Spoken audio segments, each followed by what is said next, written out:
Ние сега ще продължим с един разговор, който всеки от нас ще вземе при сърце. За никого не е тайна, че заемаме челни позиции в статистиката, когато става въпрос за сърдечно-съдови заболявания. В същото време медицината и специалистите не спират да търсят все повече и по-иновативни начини за да помагат. А още по-добрата новина е, че в лицето на следващия ни гост и неговия екип имаме истинско доказателство за високите постижения в медицината. Нова, изцяло българска технология за диагностика на периферно-съдови заболявания, базирана на изкуствен интелект, е разработена от екип от български специалисти. За нея ще ни разкаже повече професор Иво Петров, кардиолог, преподавател и иноватор и пионер в областта на ендоваскуларната терапия. У нас здравейте! Добре дошли! Добро утро! Добре заварили! Току-що се завърнахте от симпозиум в Ню-Йорк и какви бяха основните акценти на това събитие?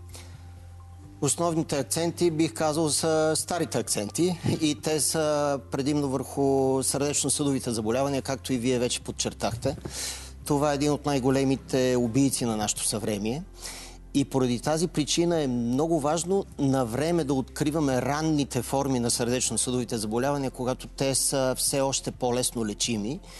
И бих казал, както прогнозата за пациента е по-добра в тези фази, така и разходите, които здравеопазването прави за тяхното лечение, са по-малки. Именно в този аспект е и нашето търсене. Нашето, казвам, на гилдията на сърдечно-съдовите специалисти в световен мащаб. Обединени сте много умове върху тези заболявания, но в края на краищата един тим около вас, един екип около вас прави тази иновация. Нека да разкажем и всъщност какво представлява тя. Всъщност това е наистина една изцяло българска иновация, която аз съм горд, че сме част от този екип.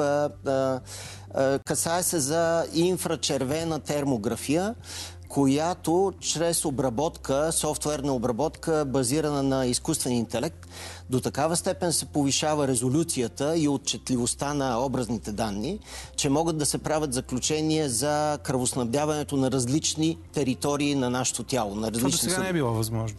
Това до сега не е било възможно, въпреки че идеята датира от 2500 години. Тоест тогава Хипократ е казал, че когато температурата на дадена зона на човешкото тяло е по-висока или по-ниска от околните тъкани, има огромна вероятност тази зона да има проблем, да има здравословен проблем. В момента виждаме така част от изображенията, които ни изпратихте. Нека ги коментираме. Да. Всъщност, много, дори непредубеден наблюдател би забелязал, че левия крайник, левия долен крайник е по-син, което значи в случая е по-студен.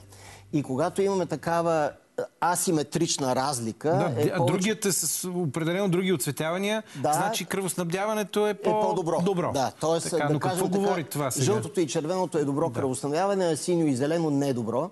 И виждате каква е разликата преди и след интервенцията, която ние направихме, както вие казахте, ендоваскуларно. Сега ще върнем предишната снимка, за да разберем. Преди е в ляво, а след е в дясно. Тоест имаме пълно изравняване на образите. И всъщност това, което е акцента на тази нова методика, термография базирана на изкуствен интелект, е именно ранното доказване на такива състояния, които трябва да бъдат навреме лекувани. И както се вижда, вече споменах, че не е нужно човек да бъде екстремен специалист, за да разбере, че там има проблем. И това е акцента. Именно това, което впечатлява много колегите по конференциите, които ние предоставяме тази информация, всички са впечатлени именно от това. Сега, това, което видяхме като изображение, някак си ни напомня на добрите стари шпионски или контратерористични филми, защото с подобна, поправете ме ако бъркам, но подобна технология се ползва, например, за да се види зад стената има ли човешко същество. Това са термокамерите, които работят по границите. Абсолютно сте прав. Абсолютно сте прав и всъщност точно този принцип се спазва и в случая, се използва. Тоест, че зад привидната стена можем да видим други термообекти, които могат да бъдат разпознати, без да се налага да проникваме директно до тях. Тоест, особено когато имаме разлика, както Хипократ е казал, когато имаме разлика ляво и дясно и в съседни области, е повече от очевидно, че там трябва да търсим проблем. И това най-често е проблем свързан с или повишен метаболизъм, тогава е повишена температурата, както е при инфекции, при онкологични заболявания, или понижен метаболизъм и понижена циркулация, тогава пък обекта е по-студен. И именно този принцип се използва, за да се доказва съдова патология. Това, което виждаме сега е също илюстрация на това, което говорим, нали? В случая, да, именно лявото стъпало страда в сравнение с дясното. По-синьо е, очевидно. По-синьо и виждате, че пръстите изключително много страдат. Тоест, това, за да бъде доказано с стандартните методи, така да кажем, се изисква контраст, рентген, магнитен резонанс, изключително скъпа технология и доста така тежка технология. В случая това се прави с една миниатюризирана камера с висока резолюция и, както казах, плод на българския гений, софтуерна програма, която обработва образите, така че значително се подобрява резолюцията и отчетливостта на изображенията. Това пък е пример на една ръка, страдаща от липса на кръвоснабдяване. Виждате в дясно е всъщност наше ляво, как пръстите почти не се изобразяват, т.е. буквално имаме прекратено кръвоснабдяване. На дясната картинка в резултат на ендоваскуларна интервенция имаме възстановено кръвоснабдяване. Че кръвоснабдяването е възстановено и вече започва да циркулира и се виждат дори формите на Точно така. Де-факто при тази пациентка, слава Богу, успяхме да я спасим от ампутация на пръстите, което, разбира се, е едно, бих казал, ужасяващо събитие за всеки един човек да загуби пръсти. Направо крайно. Да, особено ръка. Така че именно такава ранна диагностика ни дава шанса, както казах, да открием промените преди да са настъпили необратими промени като некроза. Добре, за откриването обаче на кои проблеми е важно да има такава прецизна диагностика? Например, между другото има публикация още от преди 10 години за ранна съдова диагностика чрез термография при диабетици. Тъй като диабетиците, за съжаление, са склонни към по-ранно развитие на атеросклероза, съответно стеснение на съдовете. При тях те имат, между другото, по-малко чувствителност и когато имаме съмнение при някой пациент, който е страдал от диабет и в същото време има страдание на конкретна зона, най-често крайниците, много често се мисли за невропатия, за ставни проблеми, за неврологични проблеми, а реално погледнато в най-малко 20-25% от тези случаи се касае за съдов проблем.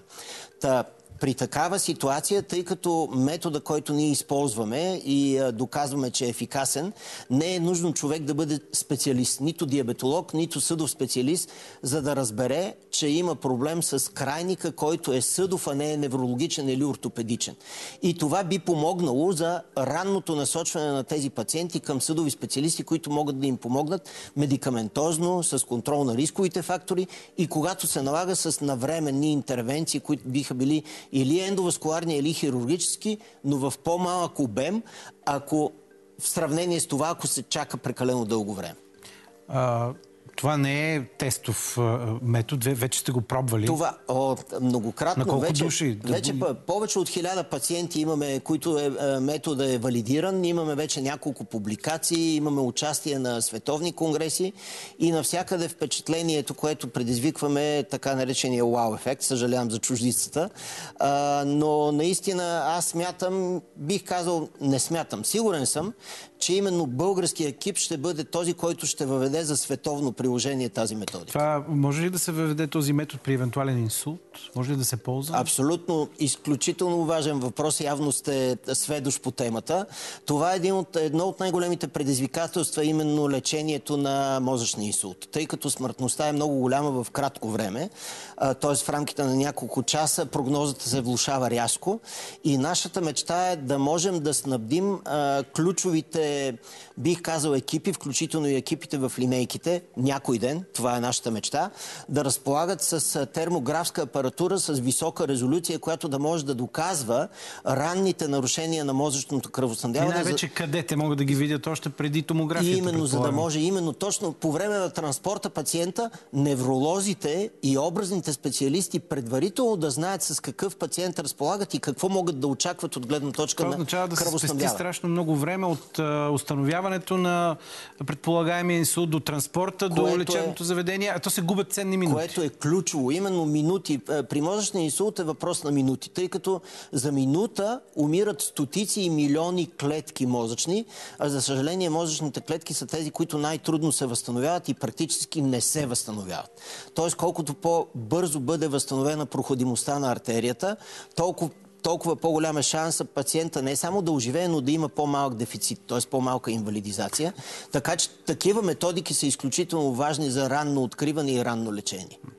А пък вие и екипът ви сте инициатори, сега вадя го това нещо, ще ви цитирам, инициатори сте на законопроект, който касае оказване на първа помощ и използването на автоматични дефибрилатори. На какъв етап е тази инициатива? Отново този въпрос касае време.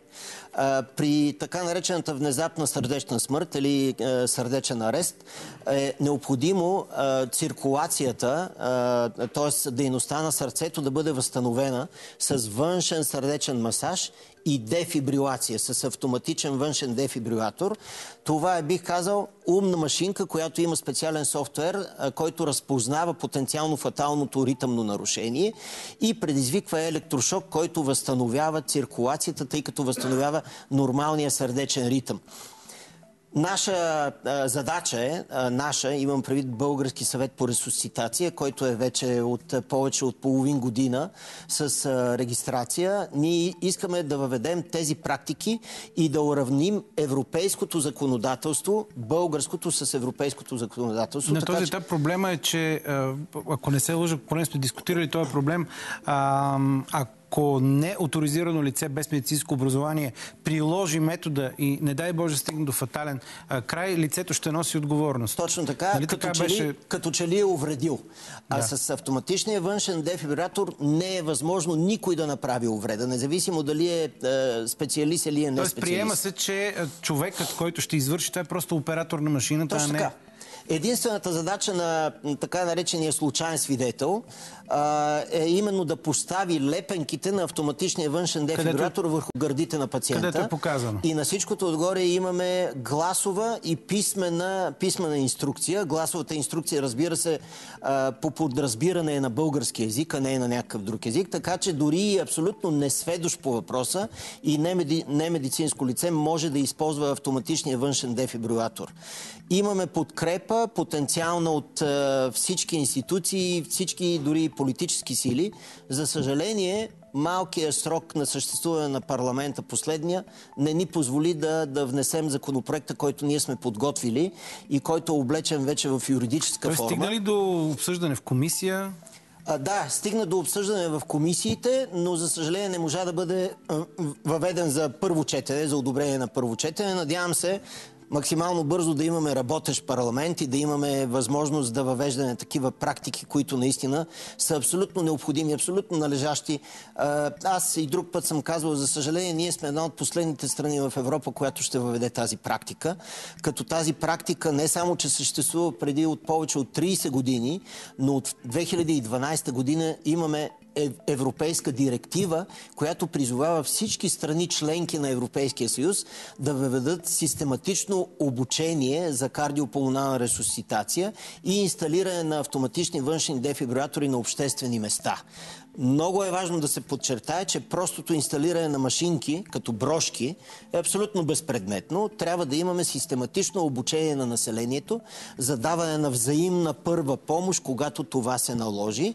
Ние бяхме свидетели на множество такива случаи, включително и по време на Световното европейско първенство. Всички си спомняме Кристин Андерсен как падна на терена и беше спасен де-факто от човек, който е бил на пистата.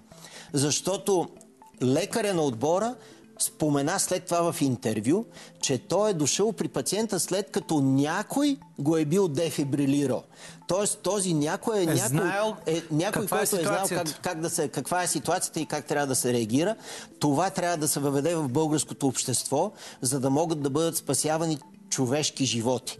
Екстраполиране на данните, които имаме от Европа и от българските статистики, говори, че между 4000 и 4500 човешки живота ще могат да бъдат спасявани в България на време, преди да дойде екипа на спешна медицинска помощ. Едното не отменя другото. Т.е. колегите от спешна помощ е желателно, когато пристигнат, вече това да се е случило. Т.е. някой да е направил дефибрилация, така че колегите от спешна помощ да имат по-голям шанс да спасат този конкретен пациент, тъй като след 8-та минута без циркулация е вече абсолютно безпредметно от биологична гледна точка за мозъка да бъде възстановен ритъма, защото дори и да се възстанови циркулацията, вече много мозъчни клетки са загинали и най-често пациента не може да бъде с възстановена мозъчна дейност. Така че това е важно и то ще има, между другото, и вторичен ефект. Тази кампания ще има ефект образователен на хората да разпознаят сърдечно-съдовите заболявания като един от най-съществените Както всички сме обучавани да работим с пожарогасители, знаем какво трябва да се направи, така. Това не е въпрос на един месец. Нали разбирате? Въпрос е пак и на система. Това е въпрос на систематично обучение, което трябва да е плод на национална стратегия. Много ви благодаря, професор Петров, за това. Благодаря ви, че бяхте при нас днес.